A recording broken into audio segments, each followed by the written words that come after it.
আসসালামু আলাইকুম রহমতুল্লাহ। সুপ্রিয় শিক্ষার্থীবৃন্দ, আশা করি তোমরা সবাই ভালো আছো। এই ভিডিওটা তৈরি করছি সপ্তম শ্রেণীর শিক্ষার্থীদের জন্য। 2024 সালে সপ্তম শ্রেণী ডিজিটাল প্রযুক্তি বইয়ের শিখন অভিজ্ঞতা 6 বা অধ্যায় 6 বন্ধু নেটওয়ার্কে ভাব বিনিময় সেশন 4-এর 91 এবং 92 পৃষ্ঠার সমাধান নিয়ে আজকে আলোচনা করব। তোমরা যারা এখনও অন্যান্য বিষয়ের ভিডিওগুলো দেখোনি তারা আমাদের চ্যানেলের প্লেলিস্ট অপশন থেকে ঘুরে আসতে পারো। সেখানে তোমরা সপ্তম শ্রেণীর বাংলা, ইংরেজি, গণিত, বিজ্ঞান, ডিজিটাল প্রযুক্তি, ইতিহাস ও সামাজিক বিজ্ঞান, জীবন ও জীবিকা, স্বাস্থ্য সুরক্ষা, ইসলাম শিক্ষা এবং শিল্প ও সংস্কৃতি প্রত্যেকটা বিষয়ের জন্যই আলাদা আলাদা করে প্লেলিস্ট পেয়ে যাচ্ছ। এখান থেকে তোমাদের যার যে বিষয়ের ভিডিও দরকার খুব সহজেই তোমরা দেখে নিতে পারবে। সেশন 4, আমাদের নিজেদের নেটওয়ার্ক রাখবো নিরাপদ। বন্ধুরা, ইতিপূর্বে আমরা বিদ্যালয়ে শিখন নেটওয়ার্ক বানিয়েছিলাম। এবার আমরা সেই বিদ্যালয় শিখন নেটওয়ার্ককে আরও নিরাপদ করব। ধরো, তুমি তোমার বন্ধু রাহাতের জন্মদিনে তাকে অবাক করে দেওয়ার জন্য আরেক বন্ধু তারেকের সঙ্গে মিলে একটা উপহার বানাচ্ছ।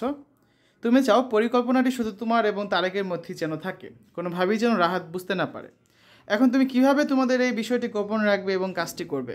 নিশ্চয়ই কোনো গোপন সংকেতের মাধ্যমে। আমাদের বন্ধু নেটওয়ার্কের নিরাপত্তার জন্য আমরা এমন একটি নিরাপদ পদ্ধতি ব্যবহার করব। এবারে আমাদের বন্ধু নেটওয়ার্কের কাজ হবে আমাদের সকল প্রয়োজনীয় বাড়ির কাজ এবং অন্যান্য সকল জরুরি তথ্য নিজেদের মধ্যে গোপনীয়ভাবে পাঠাবো।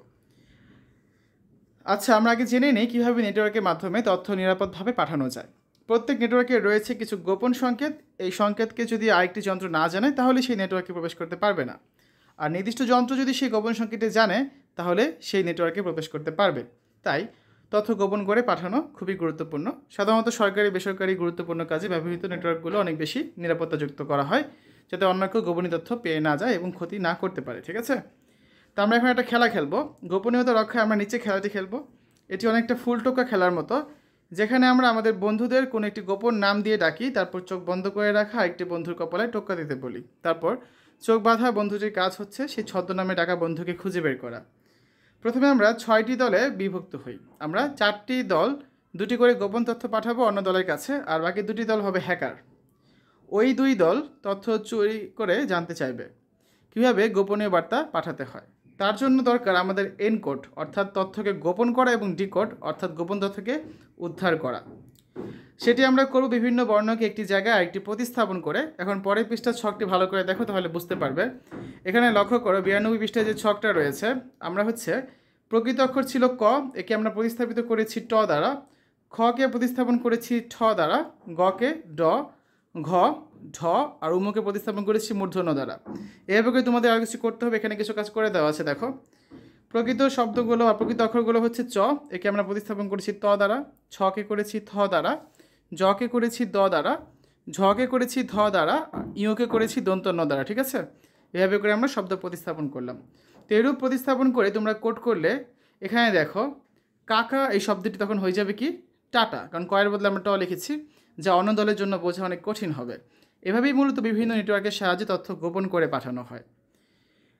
তোমাদের কাজ হবে এমন করে বার্তা লেখা যেন অন্য দল সেটি বুঝতে না পারে। হ্যাকার দলের কাছে প্রতিটি দলের বার্তা 3 মিনিট করে থাকবে। এর মধ্যে যদি তারা অর্থ উদ্ধার করতে না পারে তাহলে যে দলটি বার্তা লিখেছিল তারা জিতবে। তো এভাবে আমরা এই কাজগুলো করব। তোমরা নেটওয়ার্ক নিরাপত্তার প্রয়োজনীয়তা এই বিষয়টা পড়ে নেবে। আমরা আগামী ক্লাসে পরবর্তী সেশনে চলে যাব, সেশন 5 তারবিহীন স্যাটেলাইট নেটওয়ার্ক, এবং এখানে যে কাজগুলো আছে সেগুলো সমাধান করব।